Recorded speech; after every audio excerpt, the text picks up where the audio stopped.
Limited today with Corey Ballantyne, Kenny Clark, Josh Jacobs, Marshawn Lloyd, and Jordan Love did not participate.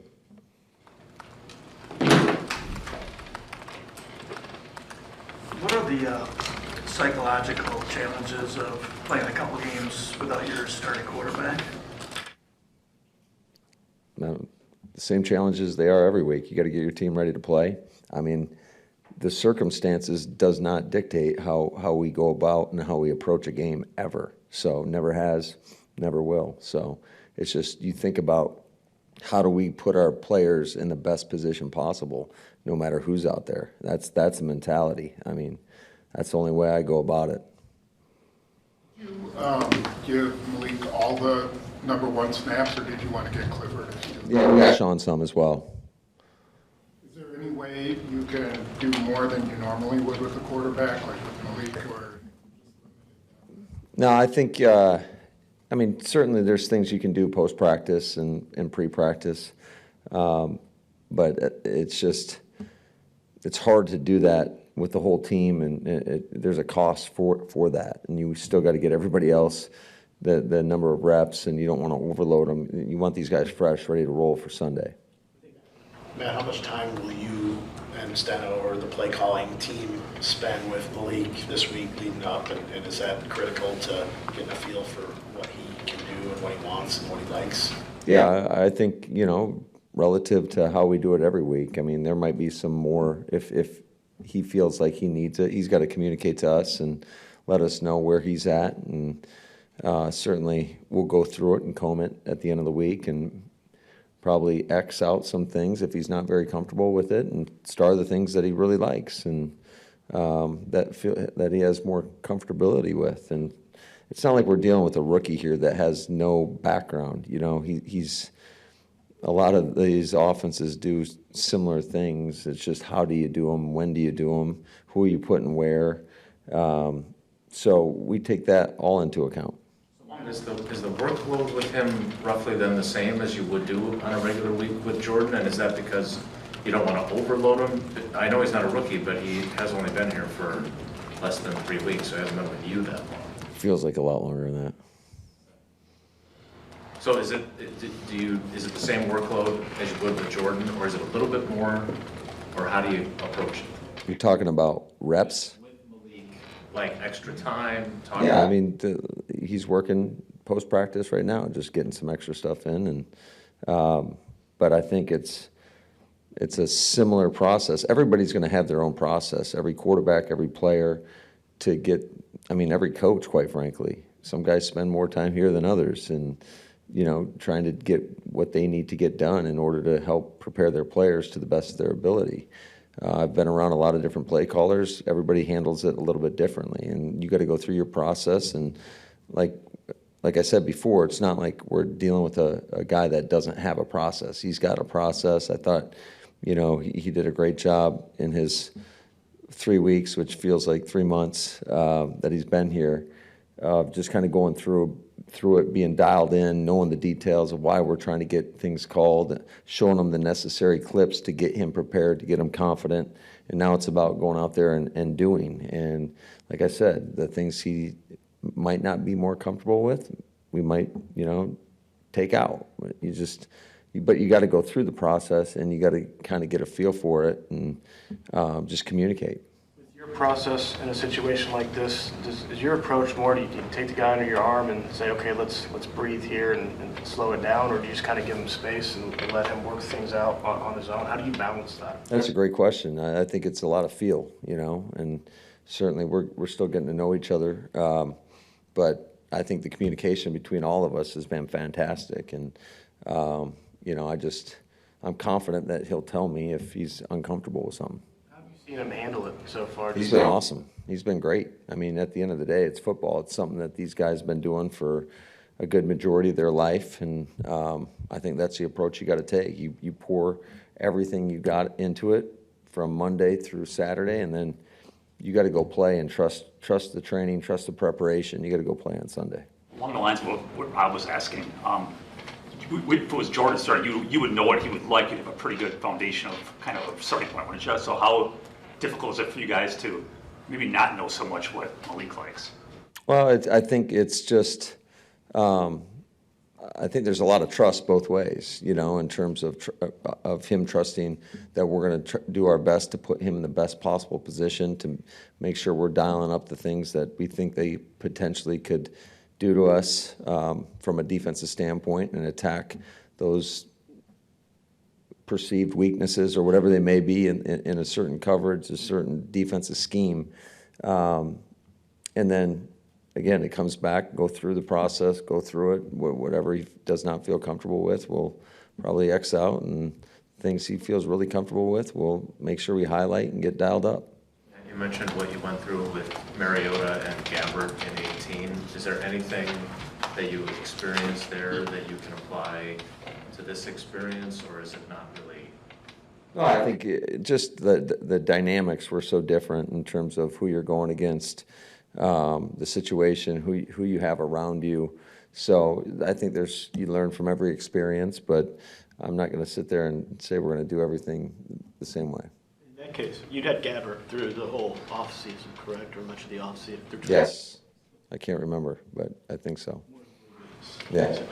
How much value is there in Malik having been a member of the AFC South? He hasn't started against the Colts, but he's prepared for them in his last 2 years. Absolutely. I think there's some familiarity with going against a guy like Gus Bradley and the schemes that he deploys. I've got a lot of respect for Gus. I think he's one of the best in the business. There's one thing that always stands out when you watch that team, whoever he's coaching, their team play, and it's just they're going to be fundamentally sound, and they are going to play as hard as anybody in the league, and they do a great job of attacking the football. So I think it's always a great challenge going against a team where he's leading the defense. That said, the Colts got gashed on the ground last week, and I'm sure they're going to be obviously working on it this week. But what did you see on film for why that was?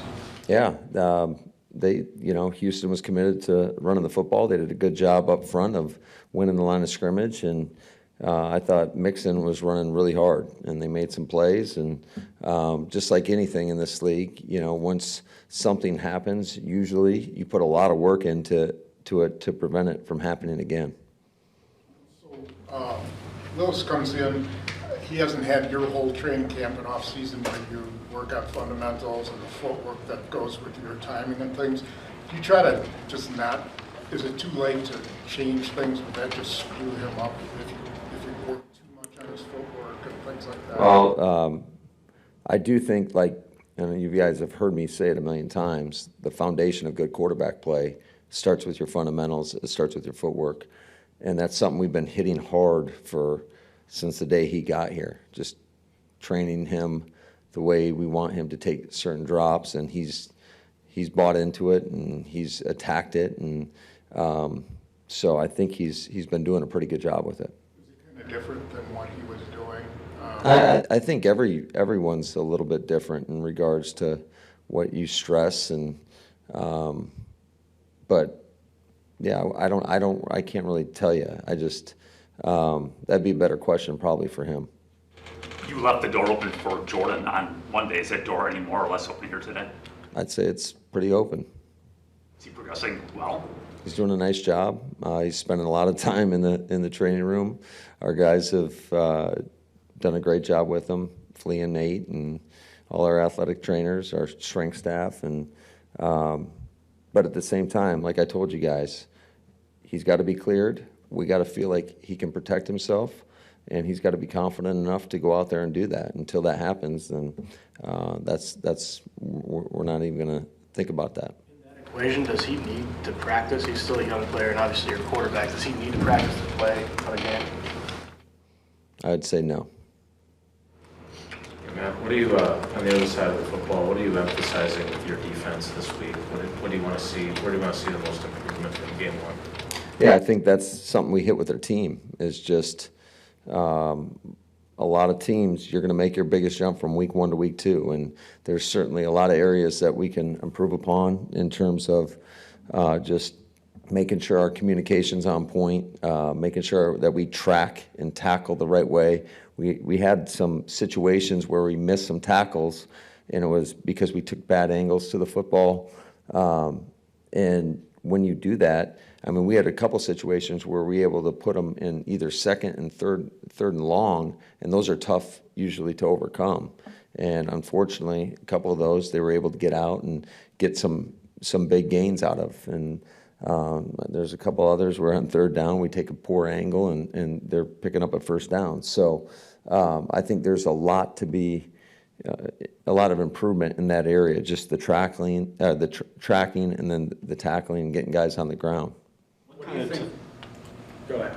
What kind of test is this for your run defense now as compared to the one you just faced in Brazil? Yeah, I think it's going to be a great challenge. I think you look at Jonathan Taylor, and certainly their ability to run the quarterback is very similar in a lot of ways in terms to what Philly was able to do. And they're an explosive offense. You saw it last week.